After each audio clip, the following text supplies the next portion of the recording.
Oke. Cengir-cengir mulu Bang Ray, kenapa Bang? Gue baru aja selesai nontonin anime of The Movement of Earth 25 episode. Dan ketika gue selesai nonton anime ini, gue langsung sadar kayak anjing, ini sebenarnya 23 episode awal itu gak ada anjing, cuman kabar burung doang. The real anime gitu ya dalam Orb ini cuma ada di 2 episode terakhir, dimana main karakter Albert ya, gurunya Copernicus. Dan itu benar-benar indah sekali men, indah sekali untuk membuat kita tahu kalau misalnya sebenarnya bukan kita lah yang menikmati sebuah anime, tapi kitalah animenya sendiri. Oh my god. Bede, selamat datang di Ngopi, ngobrolin persoalan Indonesia, dan kita bakal ngomongin soal first impression gue mengenai anime yang baru aja selesai gue nonton. Jujur aja nih ya, ketika lo nonton review Op di 9 episode awal gue yang kemarin, itu sebenarnya gue udah selesai nontonin episode sampai terakhir. Jadi waktu lo nonton nih, itu sebenarnya udah gue buat 3 hari yang lalu. Nah, waktu gue ngeliat respon lu semua gitu, gue ngerasa seneng banget karena lu semua tuh kayak antusias banget buat ngeliat gimana akhir dari ceritanya itu ketika gue tonton. Dan ketika gue tonton itu akhir dari cerita, itu bener-bener mind blowing banget sih. Gue kan nonton di Netflix gitu ya, dan di episode sebelum terakhir itu ada mukanya si Rafal gitu. Kok Rafalnya ada 2 gitu. Terus habis itu gue pikir-pikir lagi kan. Terus habis itu gue langsung ngeh kayak anjir. Jadi 23 episode yang berisi tentang cerita-cerita penuh dengan pengorbanan, penuh dengan romantisasi gitu ya, penuh dengan bagaimana orang-orang itu percaya kalau misalnya ilmu pengetahuan itu benar-benar senjata terkuat manusia di abad tersebut. Cuman sekedar cerita yang pada akhirnya di 2 episode terakhir dijelasin kalau misalnya itu cuman sebuah kabar burung. Kenapa Rafal ada 2 Bang Ray? Ya karena basically Rafal itu adalah sebuah tokoh imajinatif yang lu bisa interpretasikan sendiri. Menurut gua nih, menurut orang-orang lain beda, gua nggak tahu gitu ya. Cuman ini gua cuman sekedar cerita doang gitu ini. Menurut pandangan gua kayak gimana? Cuma yang jelas ini bener-bener jenius banget sih. Di 9 episode awal gua ketemu gitu ya sama Oxy dan juga Badeni. Terus habis itu gua merasakan bagaimana perjuangan mereka. Bagaimana Badeni yang awal itu gak peduli sama Oxy, lama-kelamaan dia sadar kalau misalnya mungkin Oxy inilah kunci dari penelitian yang selama ini dia buat.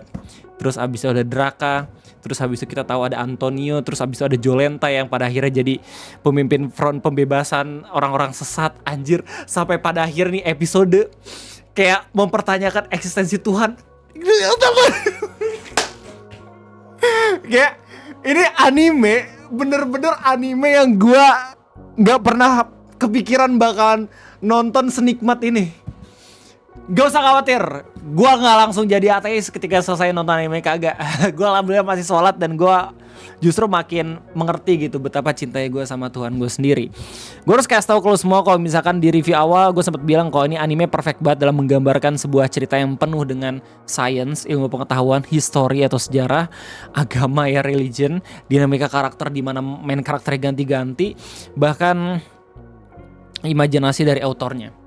Yang kalau misalnya lu pikir-pikir, coba dah lu bayangin kalau misalnya lu jadi orang yang menyetujui anime ini di awal. Kayak lu yang bener aja bro, ceritanya bener-bener berat banget nih. Ada Sarah gitu. Terus ini history juga bener-bener takutnya ada yang ngekomen, ngekritik kalau misalnya beda gitu dan lain gitu.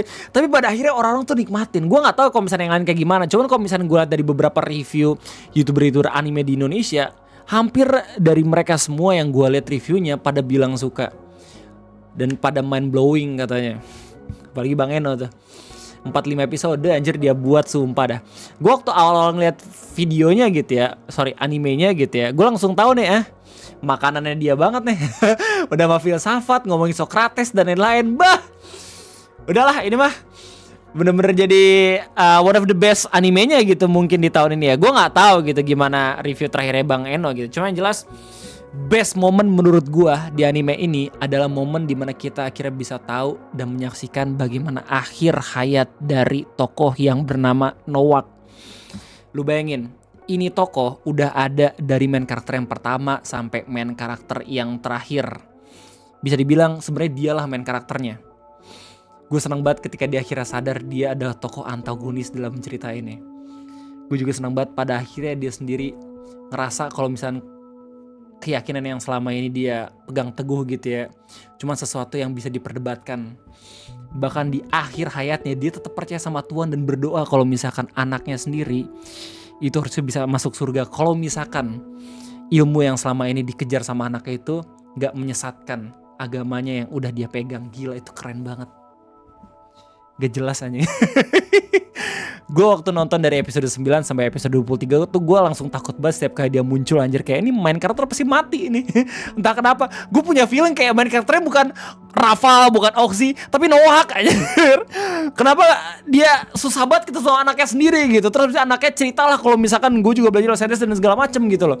Mungkin pemikirannya bisa berubah, tapi ya gue paham lah autornya mau ke arah mana gitu ya membawa cerita ini. Biar kita sendiri pada akhirnya tahu gitu ini mungkin bakal menjadi klimaks dalam sebuah ceritanya dan ternyata bener.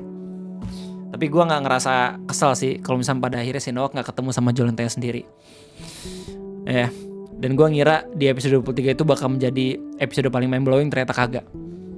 Di 2 episode terakhir, yang di 24 tuh gue bingung banget, ini apaan sih tiba-tiba Tauma Zen dan segala macam. Ini kenapa Raval tiba-tiba hidup lagi gitu. Ini Albert siapa anjir?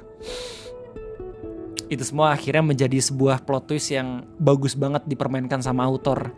Dimana ini menurut interpretasi gue gitu ya, autor tuh kayak seakan-akan bilang kalau dari episode 1 sampai episode 23 itu gak cuma orang yang beragama doang yang bisa korup gitu loh, yang punya pemikiran salah.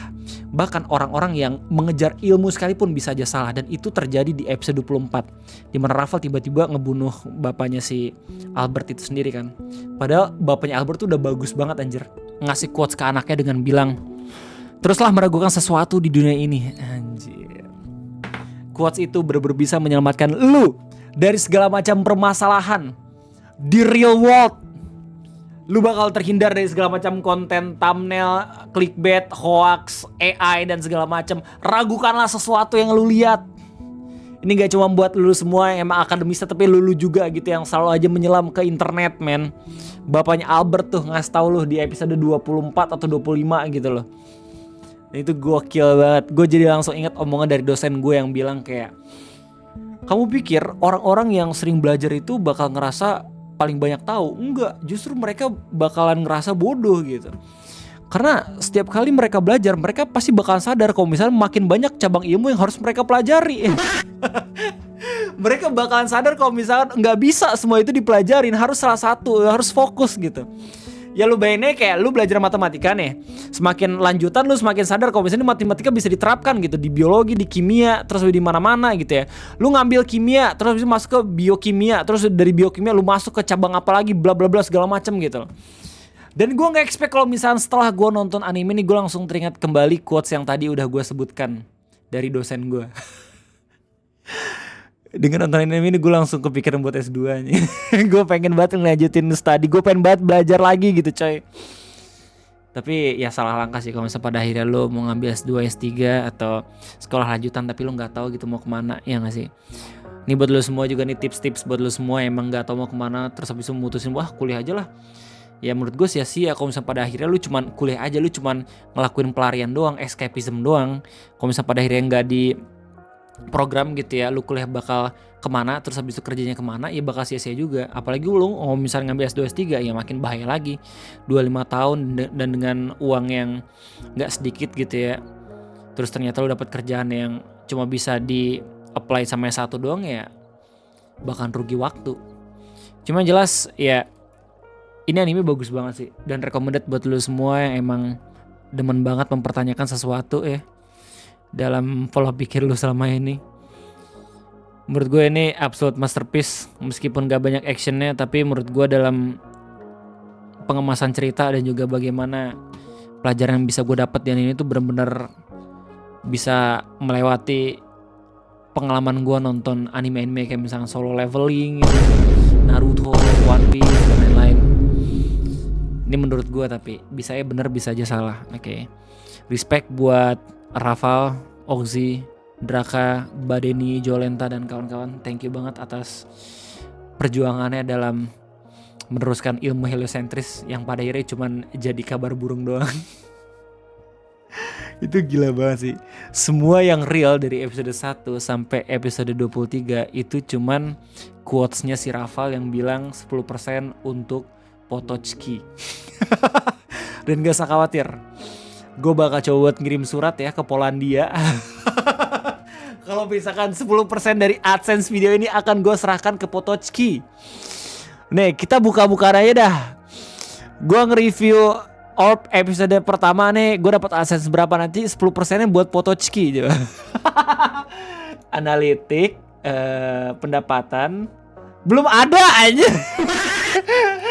Bisa cuma 8.000 ya, paling cuma dapat $1. Lumayan lah ya. 2.000 bisa beli beng-beng 2. Intinya itu aja mungkin review Orb pada kesempatan kali ini. Sorry banget kalau misalnya gue terlalu hiperbol, terlalu heboh dalam ngasih tahu impresi gue kayak gimana soal anime ini. Ini salah satu anime yang jarang banget gue temuin. Dan gue secara personal ngucapin thank you banget buat lu semua yang udah ngerekomendasiin ke gue tentang anime Orb on the Movement of the Earth ini. Gue yakin mungkin sebagian dari kalian semua ngerekomendasiin ke gue karena lu sering ngeliat gue ngejelasin tentang meteorologi gitu ya, cuaca dan segala macam. Lu bener, gue belajar ini di pengantar ilmu geoscience gitu di semester 3. Dan gue happy banget ketika banyak banget mata kuliah gue yang pada akhirnya dimention di anime ini. Dan gue kayak seakan-akan tuh menyelam kepada ilmu yang pernah gue pelajari sendiri gitu. Kalau misalkan begini loh sejarahnya. Gue gak sadar kalau misalkan ilmu yang pada akhirnya gue pelajari secara cepat ya lewat presentasi dosen itu perkembangannya berat banget. Bahkan sampai berhubungan dengan agama dan lain-lain. Gue tunggu tanggapan dan juga komentar kalian semua di kolom komentar. Gue yakin lu semua juga udah pada sering banget ngebacot gitu di video review Bang Eno ataupun yang lain gitu ya. Tapi tetap gue pengen lu ninggalin jejak di video gue. Jadi sekian, terima kasih banyak udah nonton video ngopi. Sampai jumpa lagi di next episode. So jangan lupa like, bye bye.